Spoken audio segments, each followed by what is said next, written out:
Hello and welcome to a presentation on legal knowledge graphs.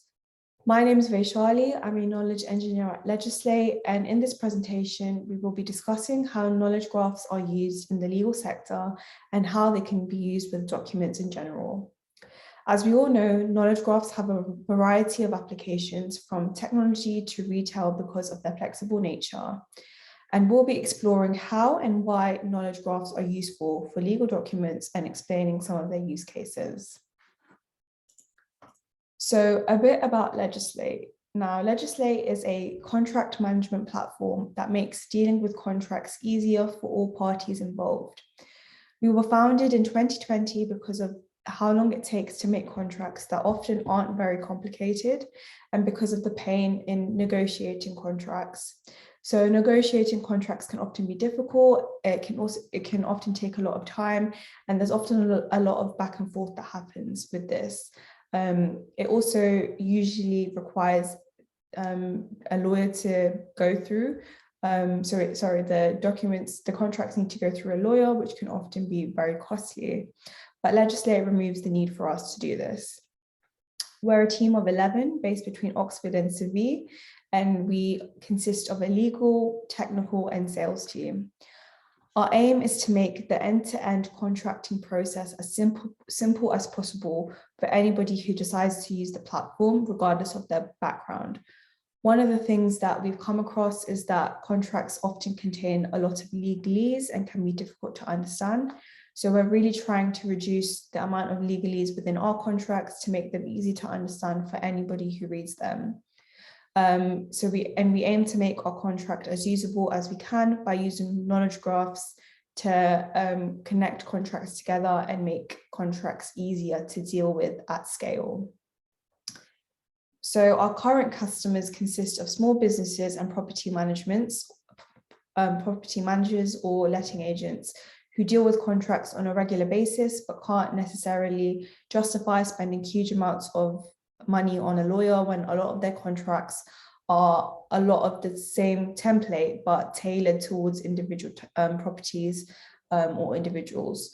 So they're often exactly the same with just some key terms being changed, and paying money for this or paying a large amount of money for this can often seem unnecessary. So what we're trying to do is make this as easy as possible with Legislate.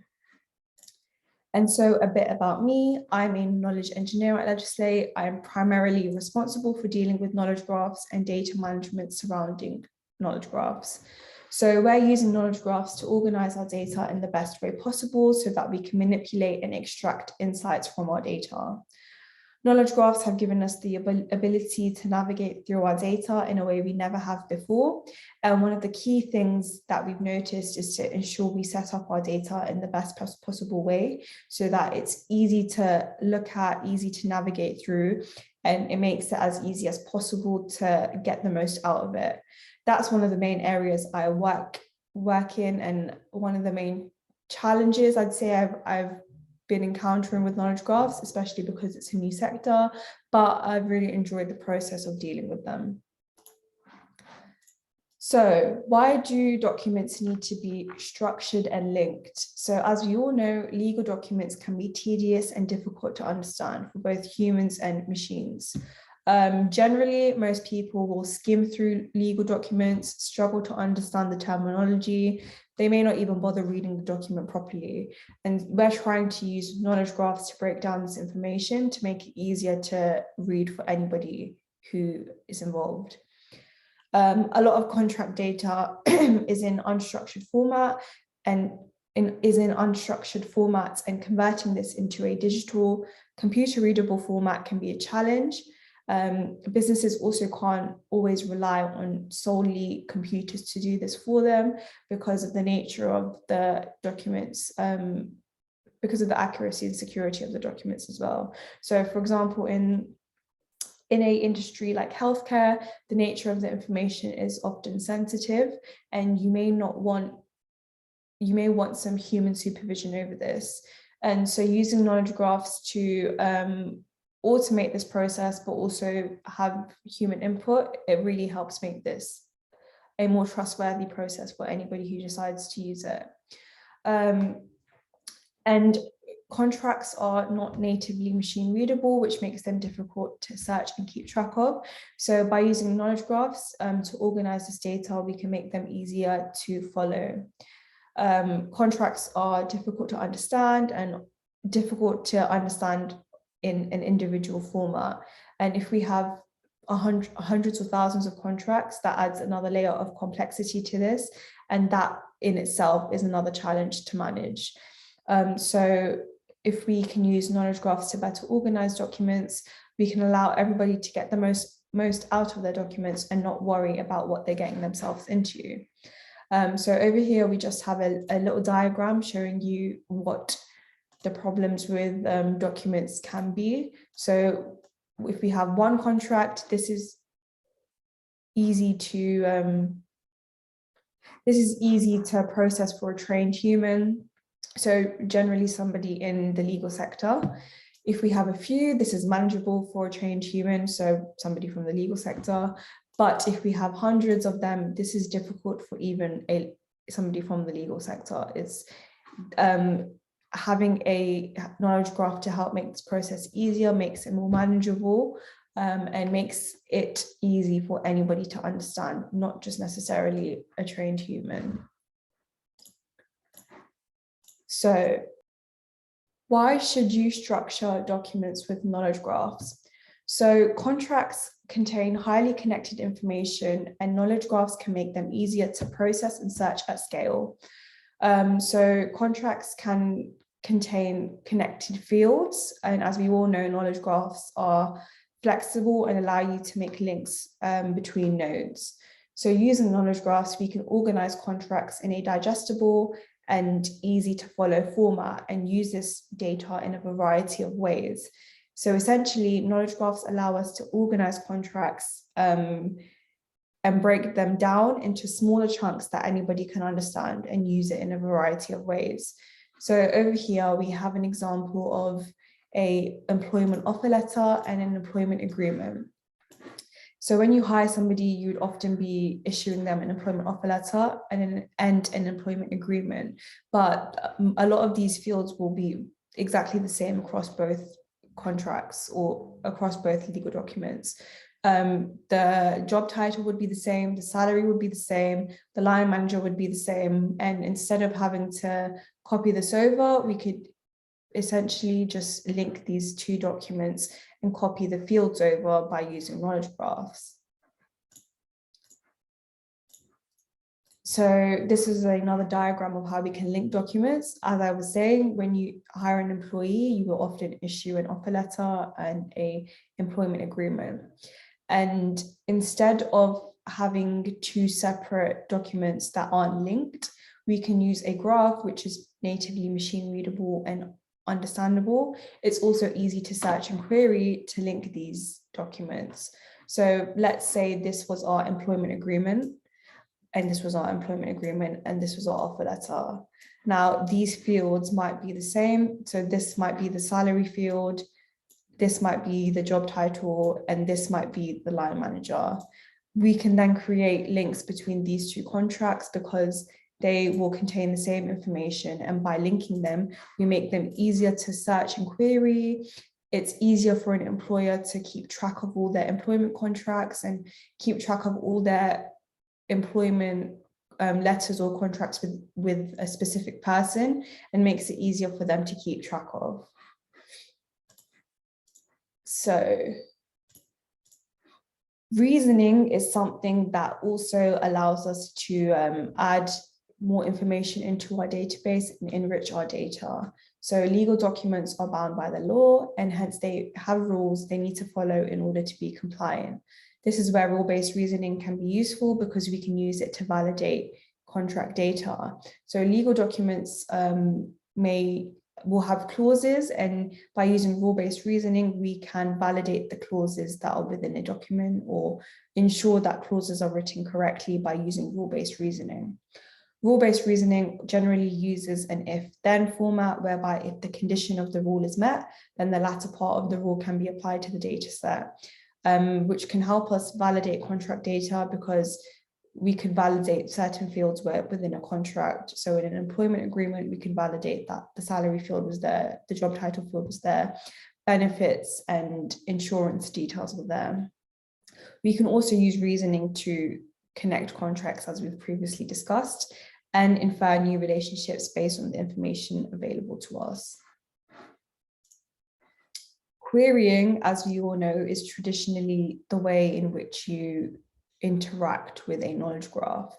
So with reasoning, querying then becomes really insightful to us because we can use rules to predetermine a lot of the information that is tied to our documents. As we all know, querying generally uses Sparkle to interact with the data store, and based off reasoning, we can use Sparkle to interact with our data store and the new insights from rule-based reasoning. One of the other things that I think is quite useful with rule-based reasoning is it allows you to act with the benefit of hindsight. So if you have access to your data store, you can look at all the information you have available to you and, like I said, enrich your data with further relationships, because you now know what you're dealing with, and you can add more relationships into the data to make it intuitive to understand. I also personally think that Sparkle and queries are an intuitive method of interacting with data. You're looking for patterns and relationships and matching them up. So using queries to interact with your database can be easy to pick up and easy to understand, which is something I found as well when I first started working with Legislate and working with knowledge graphs, because I found the pattern nature really easy to follow and easy to pick up. And now we're going to go through some use cases of using knowledge graphs in the legal sector and giving you some examples of how exactly this can work. So we'll start with an easy example and then work and then work our way up. So one of the easiest ways is to ask questions and retrieve answers. And we can do this simply by querying our database. So it can be as simple as asking your database how many of our contracts are employment agreements. And as I was saying previously, how we can enrich our data with the benefit of hindsight. Here we're asking our database how many contracts are employment agreements, but we've added this employment agreement class by looking at all the contracts that we have in our data store and adding in further rules to create classes and enrich our data. And although this can be done by other databases, this is a lot quicker with knowledge graphs, and we can use the reasoning to help clear up some information. We can also use queries to calculate metrics. So like I've just said, you can calculate metrics using other databases, but we can make this a lot quicker with knowledge graphs, and we can also provide users with tailored metrics that are specific to them. So this metric is looking through the database to find all the active teams within Team 2. So it's looking for all the contracts that are a part of Team 2, and then it's looking for the start and end dates attached to the contract and filtering for if the end date is after the date and time right now, and if the start date is before the date and time right now. We also have an optional field for the end date. So for a contract like an employment agreement, that may not necessarily have an end date because an employee can choose when they wish to leave. The end date is optional. And so if the end date isn't bound, we just look for if the start date is before the date and time right now. So that's just a little breakdown of what this query is doing, but then we can then append this information to a metric and use it wherever we like. Building upon this, we can also use knowledge graphs to provide users with contract-specific metrics. So provide them with metrics that are tailored to their contracts or to their data set. And this doesn't necessarily have to be an employment metric. It can be a property metric. It can be a business metric and look at NDAs and the average term. This is just an example that I've picked out. So this metric is for a given team, it's looking for the total salary based on all the contracts within that team that somebody has created. And we can also build a histogram that automatically arranges itself based on the values of the contracts. So say we were to hire another team member who has a salary of £80,000, this histogram will automatically arrange itself to not only include them in the distribution, and very likely at the end of this distribution, but this distribution here will also rearrange itself to organize the data based on the information in the data set. So it will work out the median and the quartiles accordingly based on the contracts within the database, and it will rearrange itself accordingly, which is really handy and just makes sure that this information is tailored to a user and gives them all the insight that they require. As we've discussed previously, we can also use contracts to validate contract structures and verify that contract configurations are compliant with logical, legal, and user-defined compliance rules. So an employment agreement, for example, in order to be classified as an employment agreement, would need to contain a salary, a job title, a work location, and a restriction period. These are just some examples of fields. They can contain more or less, but these are some of the fields that would define the contract to be an employment agreement. And this is important because the employee needs to know their necessary obligations as an employee, and the employer is obligated to provide them with this information. Using knowledge graphs and reasoning, we can verify if a particular using knowledge graphs and reasoning, we can verify if a particular contract should have particular clauses, depending on the type of contract it is. And we can say whether they should be included or whether they shouldn't be.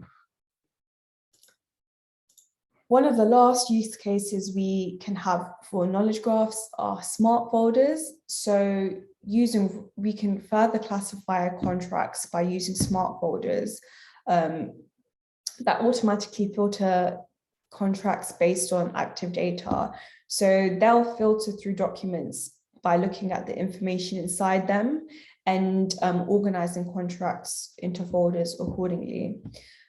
So they look through your data and they look for key information, and they can filter by a start date, a particular line manager, by contracts with a specific individual, by looking at contracts within a specific year, or by grouping contracts with a company as a specific party. So it will look at the entries of a contract and then make these groupings accordingly. It can connect contracts and it can draw insights that would be time consuming to do on our own without the use of a knowledge graph or rule-based reasoning. To do this manually, you'd have to look at the contract terms, analyze them, and link them manually. And using knowledge graphs, this completely removes the need to do that.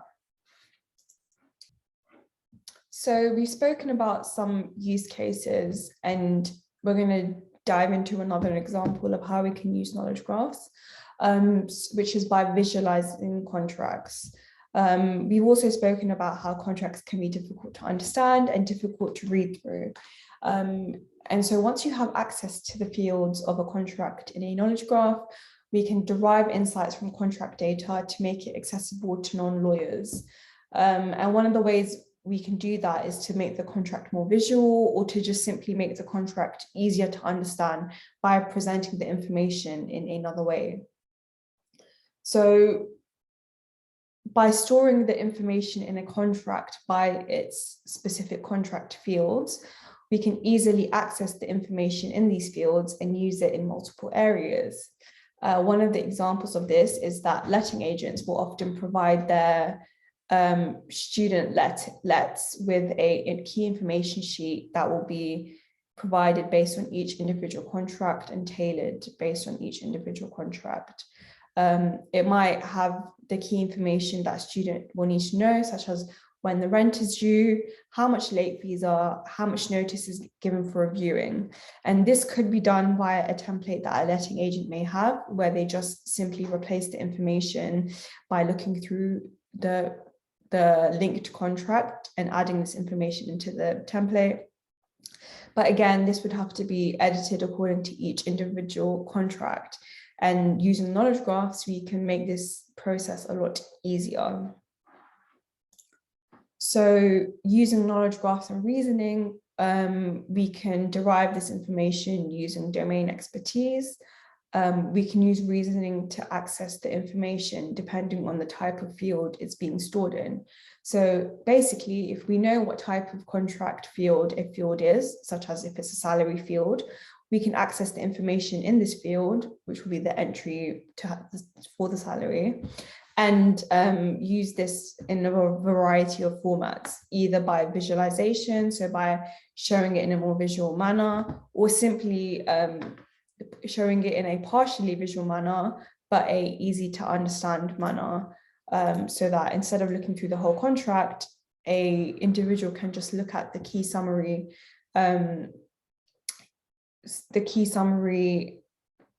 fields and get the information that they need.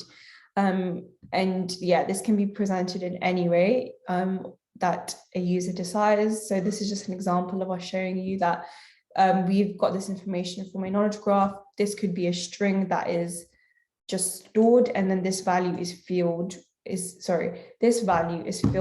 the value from the contract. And this is what would change according to each individual contract. And this is made a lot easier using knowledge graphs because it can just look for the fields stored within a contract and change it accordingly. Which again ties in with our aim to make contracts easier to understand and easy for anybody to deal with, no matter what their background is. So as we've discussed, knowledge graphs have a number of different practical and helpful uses in the legal sector, and we hope we've been able to shed some light on this. It allows us to extract insights and information from legal documents. We can use rule-based reasoning to infer new relationships, or simply build more relationships into the graph and make our data more insightful. Using rule-based reasoning, we can also get more useful queries and interact with our data in a more useful manner and find exactly what it is we're looking for. Knowledge graphs have the ability to unlock so much information, and we've only just touched on it, but we hope to continue our research and explore this field so that we can make the best use of them and really show what knowledge graphs can do and what their potential is. Thank you for your time, and if you have any questions, I'll be happy to take them.